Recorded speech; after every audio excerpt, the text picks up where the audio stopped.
యేసుక్రీస్తు నామంలో పరిశుద్ధాత్మ ఆశీర్వాదమును ప్రతిరోజు పొందుకుంటున్న ప్రతి ఒక్కరికి హృదయపూర్వక వందనాలు తెలియచేస్తూ ఉన్నాను. ఈరోజు పరిశుద్ధాత్మ దేవుడు మనకిస్తూ ఉన్న వాగ్దానము రోమీలకు రాసిన పత్రిక 4వ అధ్యాయము 7వ వచనము. ఏలయనగా తన అతిక్రమములను పరిహారము నొందినవాడు, తన పాపమును పశ్చాత్తాప నొందినవాడు ధన్యుడు.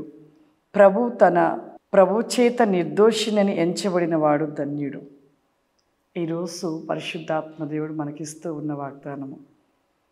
ఎంతోమంది కూడా పాపాన్ని విడిచిపెట్టని వారిగా ఉంటున్నారు. ఎవరైతే పాపముని విడిచిపెట్టి పశ్చాత్తాప పడతారో వారు ధన్యులు అంటున్నాడు. కొంతమంది పాపమును చేస్తూ చేస్తూ పశ్చాత్తాపడతారు, మరలా చేస్తారు, మరలా పశ్చాత్తాపడతారు, మరలా చేస్తారు. అటువంటి వారికి నిజంగా వారి జీవితంలో నరకాగ్ని తప్ప ఏముండదు. పాపము చేసినప్పుడు ఆ పాపముని విడిచుట కోసము పశ్చాత్తాపడి పాపముని విడిచిపెట్టిన వారు ధన్యులు అంటున్నాడు. ఇంకొక మాట, ప్రభువు చేత నిర్దోషిని ఎంచబడిన వాడు ధన్యుడు. ప్రభువు చేత నిర్దోషిని అని ఎంచబడిన వారు ధన్యులు. వారు ఎవరు? ప్రభువులో ఉంటూ ప్రభు కోసము తప్పిస్తూ ప్రభువులో ఉంటూ ఆయన వెలుగు మార్గంలో నడుస్తూ సత్యమైన మార్గంలో నడుస్తూ ఉన్నప్పుడు వారి మీద ఎన్నో రకాలుగా మరి నిందలు, అవమానాలు, మరి ఎన్నో రకాలుగా వారి మీద వేస్తూ ఉంటారు, దోషిగా నిలబెడతారు. కానీ ఆ యొక్క విధముగా చేసినప్పుడు వారు కొద్దిమంది ఏం చేస్తారంటే, ఎన్ని దేవుల్లో ఉన్నప్పుడు ఎన్ని పడుట కంటే వెనకకి వెళ్ళిపోతే బాగుంటుంది అనుకుంటారు. ఈ శ్రమలు, ఈ నిందలు, ఈ అవమానాలు, ఎన్నో రకాలుగా ఇబ్బందులు చేయడము, ఎన్నో రకాలుగా విమర్శించడాలు ఇలాంటివి చేస్తూ ఉంటారు, దోషిగా నిలబెడుతూ ఉంటారు. కానీ ఈ లోకంలో దోషిగా నిలబడిన నిజముగా మన మనస్సు మనం ఏ విధంగా ఉంటున్నామో దేవుని యందు నిర్దోషిగా ఉన్నవారు ధన్యులంట. ఆయన ఎడల ఏ విధమైన మరి ప్రేమ, సత్యాన్ని కలిగి యథార్థతను కలిగి దేవుని కోసమే నిలిచి ఉన్నవారు ధన్యులు. ఈ లోకంలో ఎన్నో రకాలుగా ఎన్నో అబద్ధాలు అనేకమి కలిగించి అనేక విధముగా ఎంతోమందిని విమర్శలుగా చేస్తూ ఉంటారు. కానీ వాటిని చూసి అస్సలు భయపడద్దు, వెనక అడుగు వెయ్యొద్దు. ఎందుకు అంటే మనము దేవుని చేతిలో ఉంటున్న వారము, ఆ శక్తివంతుని చేతిలో ఉన్నవారము.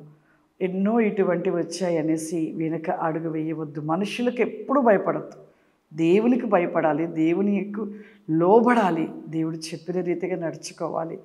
ఆయన ఎడల మనం యథార్థత, నీతి, సత్యాన్ని కలిగి క్రీస్తు వలె మనం నిలిచి ఉన్నప్పుడు ఇటువంటివి ఎన్నొచ్చినా ఏమీ కాదు. ఎందుకు అంటే మనం నిర్దోషులమని దేవుడు తెలుసు. దేవుని దగ్గర ఆయనకి మరి తెలిసిన రీతిగా నిర్దోషులమని దేవుడు ఎంచాలి. కానీ మనుషులు ఏదో రకంగా మాట్లాడే మాటలను బట్టి మనము వెనక అడుగు వేయకూడదు. కాబట్టి మన జీవితంలో లోకంలో మనుష్యుల వైపు కాదు, ఇంకా అనేక వాటి వైపుగా మనం చూడవద్దు. దేవుని వైపు చూడాలి, దేవునిలో ఉండాలి. ఆయన ఎడల నిర్దోషులమని మనము నిలిచి ఉన్నవారు ధన్యులు. పరలోకం వారిది. ఆయన ఆ యొక్క పరలోకంలో వారికి ఎంతో గొప్ప సన్మానాన్ని, ఎంతకంటే వారిని బట్టి దేవుడు సంతోషించి తీర్పు దినములో వారిని దేవుడు అందరి ఎదుట సత్కరిస్తాడంట. ఆ విధమైన గొప్ప బిరుదును మనం పొందుకునే వారిగా ఉండాలి. ఆ విధంగా ఉన్నప్పుడు దేవుడు ఆశీర్వాదాలు కూడా మనం పొందుకుంటూ ఉంటాము. ప్రార్థన చేసుకుందాం. సర్వశక్తివంతుడా, దయగల తండ్రి, నీకు వందనాలు చెల్లిస్తూ ఉన్నాను ప్రభువా. ఈ యొక్క దినము నాయన ఈ పరిశుద్ధాత్మ ఆశీర్వాదమును ఎంతమంది ప్రభువా చూస్తూ పొందుకుంటూ ప్రతివేకంగా ఉంటున్నారు. వారిపైన మీ ఆత్మవేకమైన శక్తి చేత రికాస్టి ఖాషూరి లరాందిరి కావురిమ మీ బలమైన అభిషేక వృత్తి క్రాస్టి ఖమాషూరి లరాస్తి ఖమాందర్ when my soul stand because మీ కృపాశీర్వాదముల చేత నింపమని యేసు నామమున నడుస్తున్నాను తండ్రి. ఆమేన్. God bless you. దేవుడు మిమ్మల్ని దీవించును గాక. ఆమేన్.